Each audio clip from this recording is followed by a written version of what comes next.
This is Vaishnavi Chauhan. आप सभी का बहुत बहुत स्वागत है हमारे इस यूट्यूब चैनल जेन्यून स्टडी पर। आई होप आप सभी बहुत अच्छे होंगे।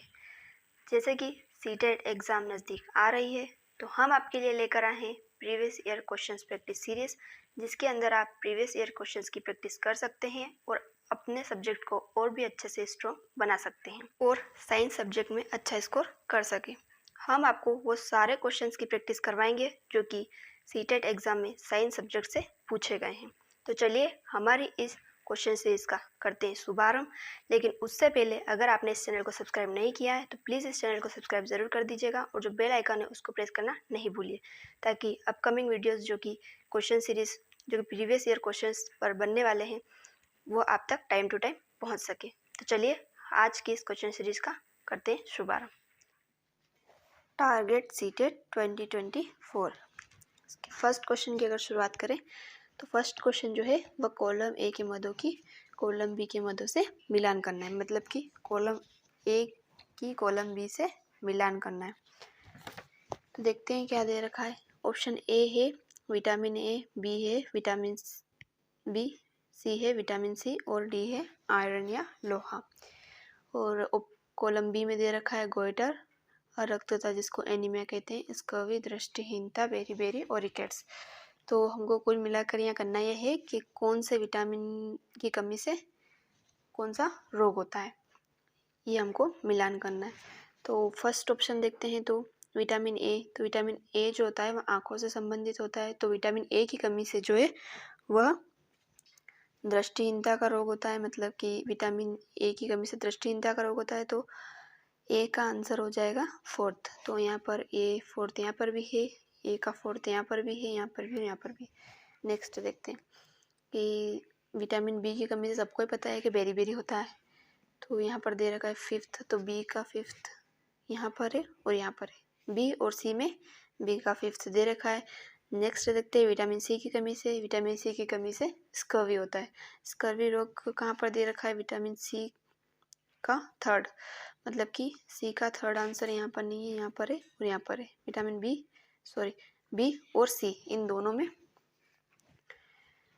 सी तक तो करेक्ट है। अब नेक्स्ट देखते हैं आयरन, लोहे की कमी से कौन सा रोग होता है? तो लोहे की कमी से जो होता है वह अरक्तता या एनीमिया रोग होता है, जो कि आरबीसी की कमी से भी होता है एनीमिया रोग। तो फोर्थ का सेकेंड, तो डी का सेकेंड, तो ये ऑप्शन नंबर बी में दे रखा है। तो हमारा जो करेक्ट आंसर होगा वो ऑप्शन नंबर बी होगा।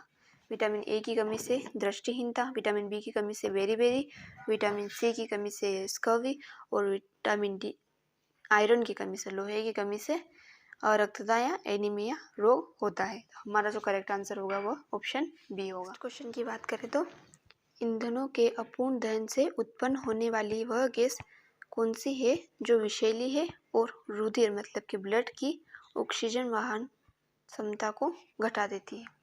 ऑप्शन नंबर ए है carbon dioxide, B carbon monoxide, C nitrogen और डी सल्फर डाइऑक्साइड। तो जो रुधिर की ऑक्सीजन वाहन क्षमता को घटाती है और जो विषैली होती है, जो कि ईंधन के अपूर्ण दहन से उत्पन्न होती है, वह गैस है कार्बन मोनोऑक्साइड, जिसको CO से प्रदर्शित करते हैं। कार्बन मोनोऑक्साइड जो होता है यह अपने हीमोग्लोबिन के साथ तेजी से जुड़ता है, जहाँ कि हमारे मृत्यु का कारण भी बन सकता है। जैसे कि ठंड के मौसम में हम अगर बंद कमरे में अंगीठे जलाकर सो जाते हैं तो वहाँ पर उस ईंधन के अपूर्ण दहन से कार्बन मोनोऑक्साइड उत्पन्न होगी और कार्बन मोनोऑक्साइड के उत्पन्न होने से यह जब हमारे शरीर के अंदर जाएगी तो यह हीमोग्लोबिन के साथ तेज़ी से जुड़ेगी और वहाँ पर हमारी डेथ भी हो सकती है। इसलिए बंद कमरे में अंगीठे जलाकर नहीं सोना चाहिए, क्योंकि वहाँ पर कार्बन मोनोऑक्साइड उत्पन्न होती है और वह हमारी डेथ का कारण भी बन सकती है, जो कि हीमोग्लोबिन के साथ तेज़ी से जुड़ती है और रुधिर की ऑक्सीजन वाहन क्षमता को घटा देती है। तो इस क्वेश्चन का जो आंसर होगा वो ऑप्शन नंबर बी होगा। नेक्स्ट क्वेश्चन है कि कोई 200 किलोग्राम का पिंड किसी चिकने घर्षण रहित क्षैतिज पृष्ठ पर 5 मीटर प्रति सेकंड के नियत वेग से फिसल रहा है। इसी पिंड को इसी वेग से गतिमान बनाए रखने के लिए आवश्यक बल है। तो अगर 200 किलोग्राम नियत वेग का एक पिंड है नियत द्रव्यमान का एक पिंड है जो नियत वेग से फिसल रहा है, तो इसी पिंड को इसी वेग से गतिमान बनाए रखने के लिए आवश्यक बल है। तो यहाँ पर इस क्वेश्चन में ही एक की पॉइंट दिया हुआ है, यहाँ पर ध्यान दीजिए कि चिकने घर्षण रहित क्षैतिज पृष्ठ पर। तो चूंकि ये चिकना घर्षण रहित क्षैतिज पृष्ठ है जहाँ पर बिल्कुल भी घर्षण नहीं है, तो ये 200 किलोग्राम के कितने भी वजन का कोई भी पिंड हो, अगर उसको चिकने घर्षण रहित क्षैतिज पृष्ठ पर उसी वेग से फिसलाना हो तो उसमें कोई भी बल की आवश्यकता नहीं होगी, मतलब कि शून्य बल की आवश्यकता होगी। तो अपना आंसर जो हो जाएगा वह ऑप्शन नंबर डी आ जाएगा। मान लीजिए कि एक 200 किलोग्राम का एक बॉक्स है जिसको आप एक रोड पर जहाँ पर घर्षण है वहाँ पर खींचकर ले जा रहे हैं, और उसी बॉक्स को, उतने ही वजन के बॉक्स को आप ऐसी सरफेस पर खींच रहे हैं जहाँ पर बिल्कुल भी घर्षण नहीं है, बिल्कुल स्मूथ है। तो आपको कहाँ पर फोर्स लगाने की ज़रूरत पड़ेगी? ऑब्वियसली रोड पर, क्योंकि रोड पर घर्षण है और स्मूथ जो सरफेस है उस पर बिल्कुल भी घर्षण नहीं है, तो उस वहाँ पर आपको बॉक्स ले जाने के लिए बिल्कुल भी फोर्स लगाने की ज़रूरत नहीं पड़ेगी। ठीक उसी प्रकार से अगर यहाँ दे रखा है कि चिकने घर्षण रहित क्षैतिज पृष्ठ पर, तो आपको इस कीवर्ड से समझना है कि यहाँ पर दे रखा है कि चिकने घर्षण, जब घर्षण ही नहीं है तो फोर्स लगाने की आवश्यकता ही नहीं पड़ेगी। तो हमको जो यहाँ आंसर हो जाएगा ऑप्शन नंबर डी हो जाएगा कि शून्य बल की आवश्यकता पड़ेगी। नेक्स्ट क्वेश्चन की अगर बात करें तो वह है कि इंद्रधनुष के विषय में निम्न में से कौन से कथन सत्य है। 4 ऑप्शन दे रखे हैं, इनमें से कौन कौन सी बातें हैं जो इंद्रधनुष को लेकर ट्रू है। फर्स्ट ऑप्शन की अगर बात करें तो वह सामान्यतः वर्षा के पश्चात दृष्टिगोचर होता है, मतलब कि ये बारिश के बाद दिखाई देता है। तो हाँ सही बात है, जब बारिश बंद हो जाती है उसके बाद इंद्रधनुष दिखाई देता है। तो ऑप्शन नंबर ए तो करेक्ट है। नेक्स्ट की बात करते हैं तो इंद्रधनुष के समय सूर्य आकाश में ऊंचाई पर होता है, तो ये बात जो है वह गलत है, क्योंकि इंद्रधनुष बनता है उस समय जो होता है आकाश उस वह नीचे होता है, ना कि ऊंचाई पर होता है। नंबर 3 की बात करें तो इंद्रधनुष का प्रेक्षण करने के लिए प्रेक्षक की पीठ सूर्य की ओर होनी चाहिए, मतलब आप इंद्रधनुष देख रहे हैं, ये आप खड़े हैं, आपका मुंह इधर है, यहाँ पर रेनबो बना हुआ है, तो सूर्य यहाँ पर होगा तब आपको रेनबो दिखाई देगा। तो ये बिल्कुल सही बात है, जब सूर्य आपके बैक साइड में होगा तभी आपको आगे ये इंद्रधनुष दिखाई देगा, क्योंकि यहाँ से ही रिफ्लेक्ट होके इंद्रधनुष बनेगा। ऑप्शन नंबर डी की बात करते हैं तो इंद्रधनुष के निर्माण में जल की सूक्ष्म बूंदें प्रिज्म की भांति कार्य करती हैं, तो ये भी सही बात है। बारिश के बाद जो आसमान में छोटी छोटी बारिश की बूंदें कहें तो वो तैरती है, जिनसे सूर्य का प्रकाश जो होता है होकर गुजरता है और जो कि प्रिज्म की भांति कार्य करता है, इसी कारण इंद्रधनुष बनता है। तो ये बात भी ट्रू है। तो ए, बी और डी, सॉरी ए, सी और डी ये हमारे करेक्ट। क्वेश्चन की अगर बात करें तो वह है कि कॉलम ए के मध्यों को कॉलम बी के मध्यों से मिलान कीजिए, मतलब कॉलम ए को कॉलम बी से मिलान करना है। तो यहाँ पर दे रखा है शैवाल, जीवाणु, कवक और प्रोटोजोआ। इधर दे रखा है क्लेमाइडोमोनास, अमीबा, ओमिक्रॉन, एस्परजिलस और लैक्टोबैसिलस। तो यहाँ पर बताना है कि शैवाल कौन सा है, जीवाणु इनमें से कौन सा है, कवक इनमें से कौन सा है और प्रोटोजोआ इनमें से कौन सा है। तो फर्स्ट शैवाल, तो शैवाल जो है क्लेमाइडोमोनास जो है वह शैवाल है। अब जीवाणु बैक्टीरिया की बात करें तो लैक्टोबैसिलस जो है वह बैक्टीरिया है, जबकि कवक एस्परजिलस जो है वह कवक है और प्रोटोजोआ सेकेंड, जो कि फोर्थ का सेकेंड आंसर।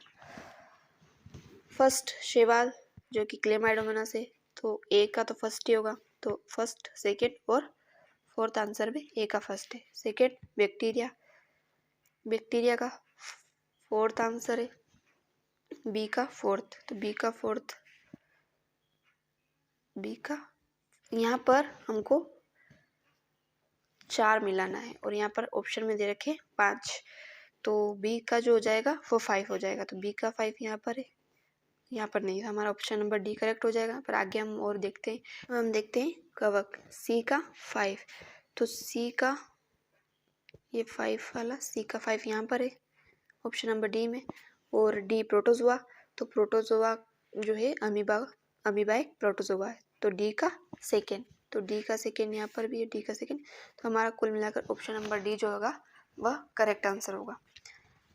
क्लेमाइडोमोनास एक शैवाल है, लेक्टोबेसिलस एक जीवाणु या बैक्टीरिया है, एस्परजिलस कवक है और अमीबा जो है वह प्रोटोजोआ है। तो हमारा ऑप्शन नंबर डी जो होगा वह करेक्ट आंसर होगा। नेक्स्ट क्वेश्चन की अगर बात करें तो वह है कि मान लीजिए आप किसी गैलरी से दीवार पर लगे किसी समतल दर्पण के सामने खड़े हैं। आप दर्पण से 3 मीटर दूरी पर तथा आपका मित्र 4 मीटर दूरी पर खड़ा है, तो आपके मित्र के प्रतिबिंब व आपके बीच की दूरी क्या होगी। मान लीजिए ये एक मिरर है जो कि आपके दीवार पर लगा है, ठीक है। अब इसमें दे रखा है कि आप दर्पण से 3 मीटर की, तो ये आप है जो कि आपकी दूरी जो है दर्पण से वह 3 मीटर की है, ठीक है। और आपका मित्र जो है वह दर्पण से 4 मीटर की दूरी पर खड़ा, ये आपका मित्र है जो कि 4 मीटर की दूरी पर खड़ा है। अब जितनी आपकी दूरी होगी तो आपकी इमेज या आपके प्रतिबिंब की दूरी भी उतनी होगी। तो ये आपके प्रतिबिंब की जो दूरी है वह भी 3 मीटर है और आपके मित्र के प्रतिबिंब की दूरी है वह 4 मीटर है, क्योंकि दर्पण से आपके मित्र की दूरी जो है वह 4 मीटर है, तो इसकी प्रतिबिंब की दूरी भी 4 मीटर होगी। अब क्वेश्चन में पूछा क्या गया है कि आपके मित्र के प्रतिबिंब व आपके बीच की दूरी क्या है।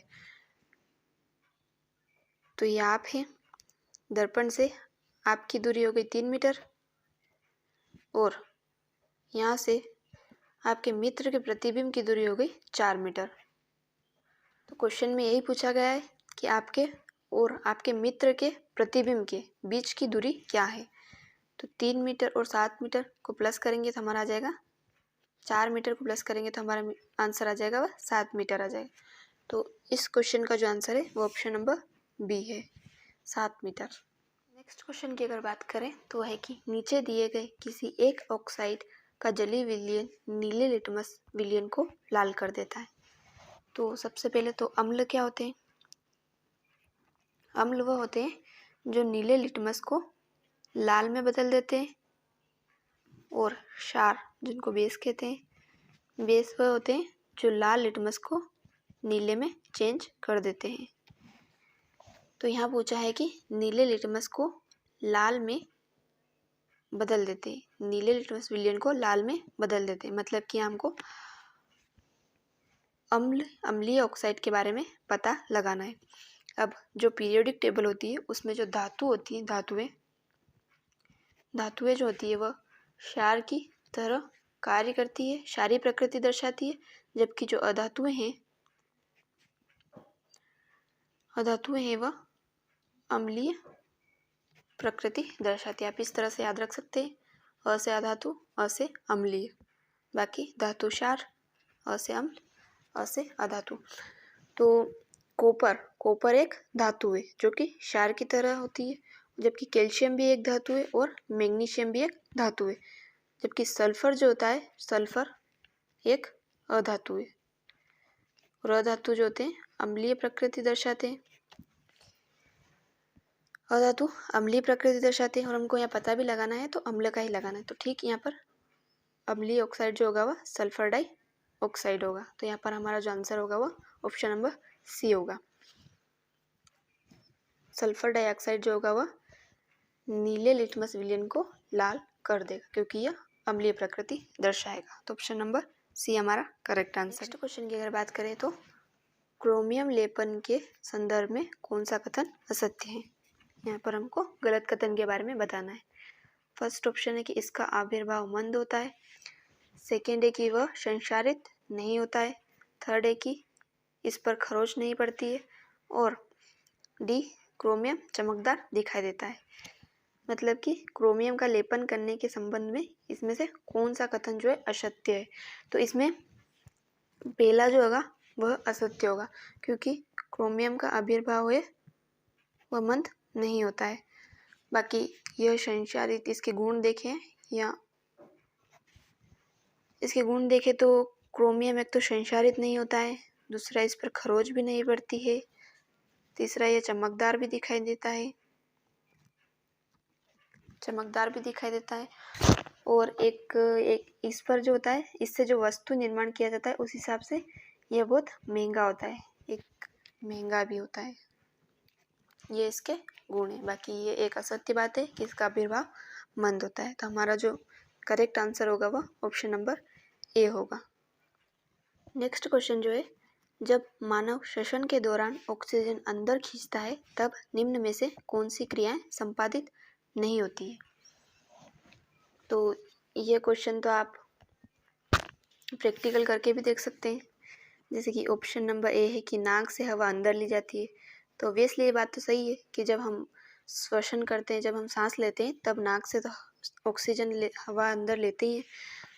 ऑप्शन नंबर बी है कि पसलियाँ बाहर की ओर गति करती है। तो ये बात भी सही है। आप सांस अंदर लेकर देखिए, अगर आप सांस अंदर लेंगे तो हमारी जो पसलियाँ होती हैं वो बाहर की ओर उठती हुई दिखाई देती है। थर्ड ऑप्शन है कि मध्यपट ऊपर उठता है। इस क्वेश्चन का जो आंसर है वह ऑप्शन नंबर सी है, मध्यपट, जिसको डायाफ्राम कहते हैं। सामान्य अवस्था में डायाफ्राम जो होता है कुछ इस प्रकार से, ये हमारे लंग्स है और इनके बीच में डायाफ्राम कुछ इस प्रकार से रहता है। जब हम श्वसन करते हैं या जब हम सांस लेते हैं, ऑक्सीजन लेते हैं, तो ये डायाफ्राम इस प्रकार से चपटा हो जाता है, नीचे की ओर आ जाता है और इस प्रकार से चपटा हो जाता है। तो इसमें लिखा हुआ है कि मध्यपट ऊपर या डायाफ्राम ऊपर उठता है, तो ये बात तो गलत है। जब हम श्वसन करते हैं या जब हम सांस अंदर की ओर खींचते हैं तब ये डायाफ्राम जो होता है वह चपटा हो जाता है, ना कि ऊपर की ओर उठता है। यह ऊपर की ओर तब उठता है जब हम सांस छोड़ते हैं, तब जाकर के ये ऊपर की ओर उठता है, और जब हम सांस लेते हैं तब ये चपटा हो जाता है। ऑप्शन नंबर सी की बात करें तो फेफड़े फैलते हैं, मतलब हमारे लंग्स जो होते हैं उनमें जब ऑक्सीजन जाती है तो वह भी फैलते हैं। ये बात भी सही है। तो हमारा जो इस क्वेश्चन का जो करेक्ट आंसर होगा वो ऑप्शन नंबर सी होगा। नेक्स्ट क्वेश्चन है कि जाइलम के संदर्भ में गलत कथन का चुनाव कीजिए। तो ऑप्शन ए है कि यह एक ऊतक है, ऑप्शन बी है यह नली जैसी वाहिका है, ऑप्शन सी है भोजन तथा पोषक तत्वों को पौधे के विभिन्न भागों तक संवहन करता है, और ऑप्शन डी जो है वह वाष्पोत्सर्जन इसमें चूषण बल उत्पन्न करता है। तो जाइलम जो होता है एक ऊतक है, ये बात तो सही है। सेकेंड ऑप्शन कि ये नली जैसी वाहिका होती है, तो ये बात भी सही है। और थर्ड ऑप्शन जो है कि ये भोजन तथा पोषक तत्वों को पौधे के विभिन्न भागों तक संवहन करता है, तो ये जो इसका ऑप्शन नंबर सी है ये रॉन्ग है, ये गलत आंसर है। क्योंकि जाइलम जो होता है वह जो पौधे की जड़ होती है, पौधे की जड़ें होती हैं जो पौधे की जड़ें जो जल का अवशोषण करती है, और जो खनिज लवण होते हैं उनको पौधे के ऊपर तने और पत्तियों तक पहुंचाने का कार्य करता है। जाइलम जो होता है वह जाइलम जल व खनिज पोषक तत्वों को तने और पत्तियों तक पहुंचाने का कार्य करता है। ज फॉर जाइलम, ज फॉर जल। इस तरह से आप ठीक से याद रख सकते हैं कि जाइलम जो होता है वो जड़ों द्वारा अवशोषित जल और खनिज पोषक तत्वों को ऊपर पत्तियों और पौधों तक पहुंचाने का पत्तियों और पौधे के विभिन्न भागों तक पहुंचाने का कार्य करता है। जबकि इसके अपोजिट फ्लोएम भी एक ऊतक है। फ्लोएम जो होता है उसका कार्य होता है भोजन तथा पोषक तत्वों को पौधे के विभिन्न भागों तक संवहन करना। ये कार्य जो होता है फ्लोएम का होता है, जबकि जाइलम का कार्य जो होता है वह जल और खनिज लवणों का पत्तियों तथा तनों तक संवहन करना। ऑप्शन नंबर डी देखें तो वाष्पोत्सर्जन इसमें चूषण बल उत्पन्न करता है, तो चूषण बल का मतलब खिंचाव, वाष्पोत्सर्जन से इसमें खिंचाव उत्पन्न होता है, तो ये बात भी बिल्कुल सही है। तो इस क्वेश्चन का जो करेक्ट आंसर होगा वो ऑप्शन नंबर सी होगा, जो कि रॉन्ग आंसर है जाइलम को लेकर। नेक्स्ट क्वेश्चन की अगर बात करें तो वह है कि निम्न में से उस अधातु को चुनिए जो H2SO4 से अभिक्रिया करती है परंतु HCl से गर्म करने पर अभिक्रिया नहीं करेगी। ऑप्शन नंबर ए है calcium, B iron, C copper और डी मैग्नीशियम। तो इस क्वेश्चन का जो करेक्ट आंसर है वह है कॉपर। कॉपर जो होता है वह हाइड्रोजन से कम अभिक्रियाशील होता है। कॉपर हाइड्रोजन से कम अभिक्रियाशील होता है। तो कॉपर जो होगा वो हाइड्रोजन को रिप्लेस नहीं कर सकता, मतलब कि विस्थापित नहीं कर सकता, क्योंकि कॉपर जो है वो हाइड्रोजन से कम अभिक्रियाशील मेटल है। हमने लास्ट में भी एक क्वेश्चन ऐसा किया था जिसमें जो ज़्यादा रिएक्टिव मेटल जो होती है वो कम रिएक्टिव मेटल को विस्थापित कर देती है और अपनी जगह बना लेती है। पर यहाँ पर HCl के साथ कॉपर रिएक्ट नहीं करेगी, क्योंकि हाइड्रोजन जो है वो कॉपर से अधिक अभिक्रियाशील है। तो यह कॉपर जो होगा वो हाइड्रोजन को नहीं हटा सकता। इसलिए इस क्वेश्चन का जो आंसर होगा वह ऑप्शन नंबर सी कॉपर होगा। क्वेश्चन की अगर बात करें तो निम्न कथनों पर विचार कीजिए। ऑप्शन नंबर ए है क्षुद्रांत अत्यधिक कुंडलित नली है जिसकी लंबाई वृत्तांत से कम है। ऑप्शन नंबर सेकेंड है कि क्षुद्रांत यकृत और अग्नाशय से स्राव प्राप्त करती है। ऑप्शन नंबर 3 है कि यकृत शरीर की सबसे बड़ी ग्रंथि है जो पित्त रस का स्राव करती है। और ऑप्शन नंबर 4 है कि अग्नाशयी रस वसाओं पर क्रिया करके उन्हें सरल रूप में परिवर्तित कर देता है। तो यहाँ पर जो है हमें सही कथन चुनने हैं कि इनमें से सही कथन कौन से। तो क्षुद्रांत जिसको छोटी आंत या स्मॉल इंटेस्टाइन कहते हैं और वृद्धांत जिसको बड़ी आंत या लार्ज इंटेस्टाइन कहते हैं। तो क्षुद्रांत जो होती है उसकी लंबाई जो होती है वृद्धांत से अधिक होती है, ना कि कम होती है। इसका व्यास जो होता है, छोटी आंत का व्यास जो होता है वह बड़ी आंत से अधिक कम होता है। छोटी आंत का व्यास जो होता है वह बड़ी आंत से कम होता है, लेकिन इसकी छोटी आंत की लंबाई जो होती है वह बड़ी आंत से अधिक होती है, ना कि कम होती है। तो ये जो ऑप्शन नंबर ए है यह गलत है। सेकेंड ऑप्शन की बात करते हैं। क्षुद्रांत यकृत और अग्नाशय से स्राव प्राप्त करती है, तो ये बिल्कुल सही बात है। छोटी आंत जो होती है स्मॉल इंटेस्टाइन वह यकृत से पित्त रस और अग्नाशय से अग्नाशयी रस प्राप्त करती है। तो ये जो होता है सेकेंड ऑप्शन जो है वह बिल्कुल करेक्ट आंसर है। और ऑप्शन नंबर 3 देखते हैं। तो यकृत शरीर की सबसे बड़ी ग्रंथि है जो पित्त रस का स्राव करती है। तो इसमें यह थर्ड ऑप्शन भी सही है। यकृत लीवर जो है वह शरीर की सबसे बड़ी ग्रंथि है जो पित्त रस का स्राव करती है, जबकि पित्त रस का स्टोरेज होता है वह पित्ताशय में होता है। ठीक है। और 4 ऑप्शन की बात करते हैं। तो अग्नाशयी रस वसाओं पर क्रिया करके उन्हें सरल रूपों में परिवर्तित कर देते हैं, तो यह गलत है, क्योंकि अग्नाशयी रस जो होते हैं वह कार्बोहाइड्रेट और प्रोटीन्स पर, एक तो कार्बोहाइड्रेट्स और प्रोटीन्स पर कार्य करते हैं, ना कि वसाओं पर। तो ये ऑप्शन नंबर 4 भी होगा वह गलत होगा। तो हमारे जो इस क्वेश्चन का आंसर है वह एक तो सेकेंड वाला सही है और एक थर्ड वाला सही है। तो यहाँ पर सेकेंड और थर्ड यहाँ दे रखा है ऑप्शन नंबर बी में। तो इस क्वेश्चन का जो आंसर होगा हमारा ऑप्शन नंबर बी होगा। नेक्स्ट क्वेश्चन की अगर बात करें तो वह एक स्तंभ ए में दी गई फसल बोने काटने की विधियों को स्तंभ बी में दिए गए उनके कथनों से मिलान कीजिए। तो यहाँ पर हमको ये आज का थर्ड क्वेश्चन है जो कि इस टाइप का है। ऑप्शन नंबर ए है फसल काटना। फसल काटना किसको कहते हैं? जल बूंद बूंद करके सीधे जड़ों के पास गिरता है। विभिन्न फसलों को बारी बारी एकांतर उगाना, फसल परिपक्व होने पर कटाई करना, या दोनों को भूसे से अलग करना। तो फसल काटना जो है उसका जो करेक्ट आंसर है वह फसल परिपक्व होने पर कटाई करना। तो ऑप्शन नंबर थर्ड ए का आंसर है। तो ए का थर्ड यहाँ पर दे रखा है, एक तो सेकंड में और थर्ड में दे रखा है ए का थर्ड। अब अगर बी की बात करें तो दावना या गहना, तो इसका जो करेक्ट है वो ऑप्शन नंबर 4 है, दोनों को भूसे से अलग करना। तो सेकंड का फोर्थ यहाँ ऑप्शन नंबर थर्ड में दे रखा है, तो ये हमारा करेक्ट हो जाएगा। लेकिन हम आगे के ऑप्शन भी चेक करेंगे। फसल चक्रण ये विभिन्न फसलों को बारी बारी से एकांतर उगाना, इसको कहते हैं फसल चक्रण। तो ऑप्शन नंबर थर्ड का हो जाएगा सेकेंड, तो ये थर्ड का सेकेंड, सी का सेकेंड। और ऑप्शन नंबर डी का है टपक प्रणाली ये जल बूंद बूंद करके सीधे जड़ों के पास गिरता है, इसको कहते हैं टपक प्रणाली। तो डी का फर्स्ट। इस क्वेश्चन का जो आंसर है हमारा है ऑप्शन नंबर थर्ड, जो कि इस क्वेश्चन का करेक्ट आंसर है। सो आज के क्वेश्चन यहीं तक। नेक्स्ट पेपर के क्वेश्चंस को डिस्कस करते हैं नेक्स्ट वीडियो में।